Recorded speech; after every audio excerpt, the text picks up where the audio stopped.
हरे कृष्णा। आप सभी को सटतिला एकादशी की ढेरों शुभकामनाएं। आज इस वीडियो के माध्यम से आप जानेंगे सटतिला एकादशी क्यों मनाई जाती है और साल 2025 में किस दिन मनाई जाएगी और सटतिला एकादशी का व्रत रहने से क्या फल मिलता है और सटतिला एकादशी में तिल का क्या महत्व होता है। तो वीडियो के लास्ट तक बने रहिएगा। तो चलिए जानते हैं। हिंदू धर्म में एकादशी तिथि का विशेष महत्व बताया गया है। इन शुभ अवसर पर लक्ष्मी नारायण जी की पूजा का विधान है। साथ ही उनके निमित्त एकादशी का व्रत भी रखा जाता है। धार्मिक मत है कि एकादशी का व्रत रखने से मनवांछित फल की प्राप्ति होती है और साथ ही जीवन में सभी सुखों का आगमन भी होता है।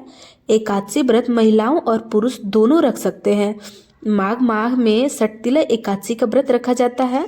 सटतिला एकादशी का अपना अलग ही महत्व होता है।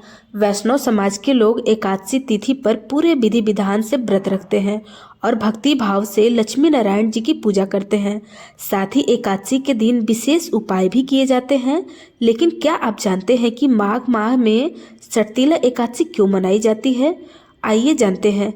हर माह में माघ माह के कृष्ण पक्ष की एकादशी तिथि पर सटतिला एकादशी मनाई जाती है।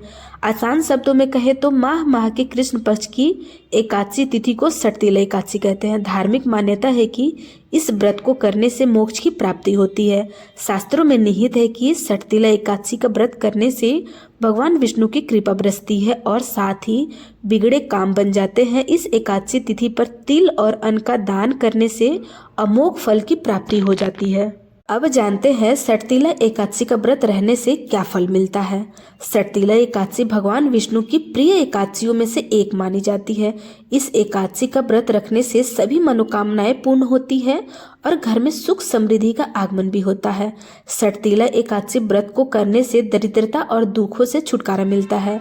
यहाँ तक कि अगर आप व्रत नहीं रख सकते हैं तो सिर्फ इसकी व्रत कथा सुनने से ही वाजपेयी यज्ञ के बराबर पुण्य फल मिलता है। यह व्रत वाचिक, मानसिक और शारीरिक तीनों तरह के पापों से मुक्ति भी दिलाता है। सटतिला व्रत का फल कन्यादान, हजारों सालों की तपस्या और यज्ञों के बराबर होता है। तो आप उस दिन सटतिला एकादशी का कथा अवश्य सुने। अब जानते हैं सटतिला एकादशी पर तिल का क्या महत्व होता है। पद्म पुराण के अनुसार सटतिला एकादशी पर भगवान विष्णु की पूजा और तिल की बहुत भोग महत्वपूर्ण होता है। इस एकादशी के दिन तिल दान करने से पापों से मुक्ति मिलती है और तिलों से स्नान, दान, तर्पण और पूजन किया जाता है।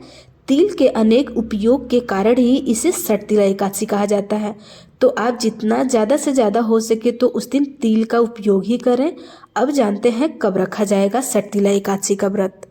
वैदिक पंचांग के अनुसार माघ माह के कृष्ण पक्ष की एकादशी तिथि 24 जनवरी को शाम 7:25 पर शुरू होगी और 25 जनवरी को रात 8:31 पर समाप्त होगी। हिंदू धर्म के तिथि की गणना सूर्योदय के बाद की जाती है। ऐसे में सटतिला एकादशी का व्रत 25 जनवरी को रखा जाएगा। आप सटतिला एकादशी के दिन इन उपायों को कर सकते हैं और आप व्रत अगर नहीं है तो आप कथा का श्रवण अवश्य करें। मिलते हैं अगले वीडियो में। राधे राधे।